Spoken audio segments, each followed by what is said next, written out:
Tell me something. What are the basic things you must keep in mind if you're about to visit a new place? For me, it will be a map of the place, a few sets of clothes, a first aid kit, and a few other necessities. Okay, what if you're going to search for someone in that place? Most basic, the photograph of the person, or at least the basic details. Isn't that the bare minimum? But the narrator of the story, the hack driver, written by Sinclair Lewis, seems to be unaware of these things. Eager to know the details? Hold on. Before that, let's know a bit about the author. So, Harry Sinclair Lewis was born on February 7, 1885. He was an American novelist, short story writer, and playwright. In 1930, he became the first writer from the United States to receive the Nobel Prize in Literature. Lewis was known for his understanding and critical views of American capitalism and materialism between the wars. He also drew much respect for his strong characterizations of modern working women. The story is about a young lawyer who comes to a village to serve summons on Oliver Lutkins. A friendly hack driver takes him around the village in search of Lutkins. Does he find him? Who is Lutkins? Let's read the story and find out the answers. The Hack Driver by Sinclair Lewis. After graduating with honors, I became a junior assistant clerk in a magnificent law firm. I was sent not to prepare legal briefs, but to serve summons like a cheap private detective.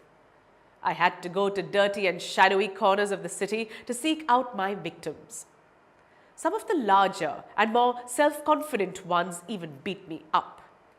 I hated this unpleasant work and the side of city life it revealed to me. I even considered fleeing to my hometown where I could have been a real lawyer right away without going through this unpleasant training period. So I rejoiced one day when they sent me out 40 miles in the country to a town called New Mullion to serve summons on a man called Oliver Lutkins. We needed this man as a witness in a law case, and he had ignored all our letters. When I got to New Mullion, my eager expectations of a sweet and simple country village were severely disappointed. Its streets were rivers of mud with rows of wooden shops, either painted a sour brown or bare of any paint at all. The only agreeable sight about the place was the delivery man at the station. He was about 40, red-faced, cheerful, and thick about the middle. His working clothes were dirty and well-worn, and he had a friendly manner. You felt at once that he liked people. I want, I told him, to find a man named Oliver Lutkins. Lutkins? I saw him around here about an hour ago. Hard fellow to catch, though. Always up to something or other. He's probably trying to start up a poker game in the back of Fritz's shop. I'll tell you, boy. Is there any hurry about locating Lutkins? Yes, I want to catch the afternoon train back to the city. I was very important and secret about it. I'll tell you what, I've got a hack. I'll get it out and we can drive around together and find Lutkins. I know most of the places he hangs out. He was so open and friendly that I glowed with the warmth of his affection. I knew, of course, that he wanted the business, but his kindness was real. I was glad the fare money would go to this good fellow.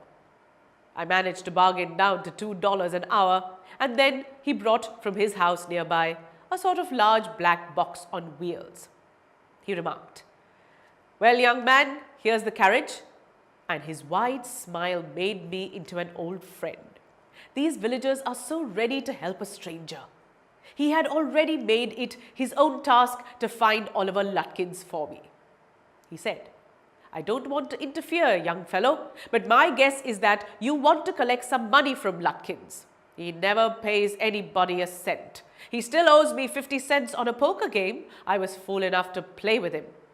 He's not really bad, but it's hard to make him part with his money. If you try to collect from him in those fancy clothes, he'll be suspicious and get away from you. If you want, I'll go into Fritz's and ask for him, and you can keep out of sight behind me. I loved him for this.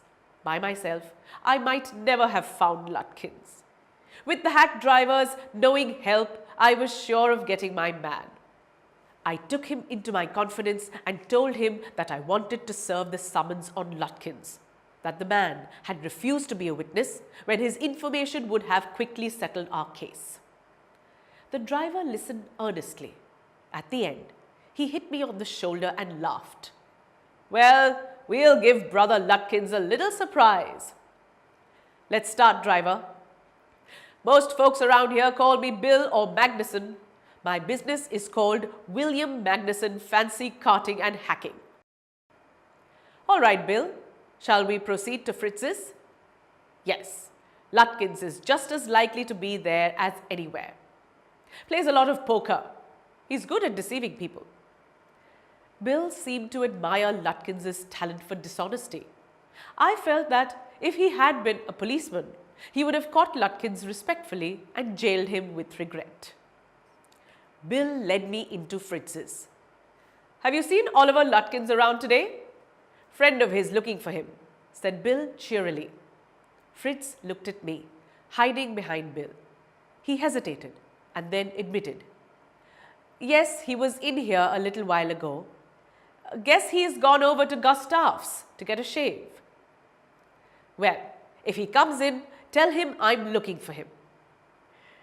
And before we read further, let's understand this part in detail. So as you read, the narrator, after working his way through law school, finds himself working in a law office that is sending him out to serve a summons, which he thinks is below him.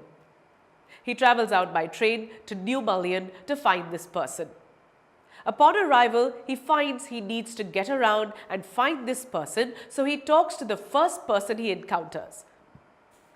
He says he is looking for Oliver Lutkins and hopes the man can help him.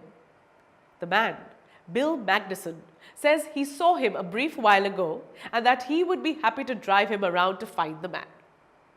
Now, this particular man was very friendly. It was very obvious that he was looking for a way to earn money, but the narrator was glad that the fair money would go to this good fellow. After some amount of bargaining, the narrator and Bill struck a deal. Bill told the narrator that Lutkins never paid anybody a cent and it's hard to make him part with his money. The narrator was happy that Bill was helping him, for he could have never found Lutkins if he tried on his own. Their first halt was at Fritz's, but Fritz said that he was there a little while ago and had gone over to Gustav's to get a shave. Will they find Lutkins at Gustav's shop? Why do you think Bill is helping the narrator? Okay, let's take a break here. But remember, we still have a lot to read. Do not miss the second part of this story. I'll see you there. Bye. TutorMate. For more amazing video lectures, download the free app on the Apple App Store or Google Play Store.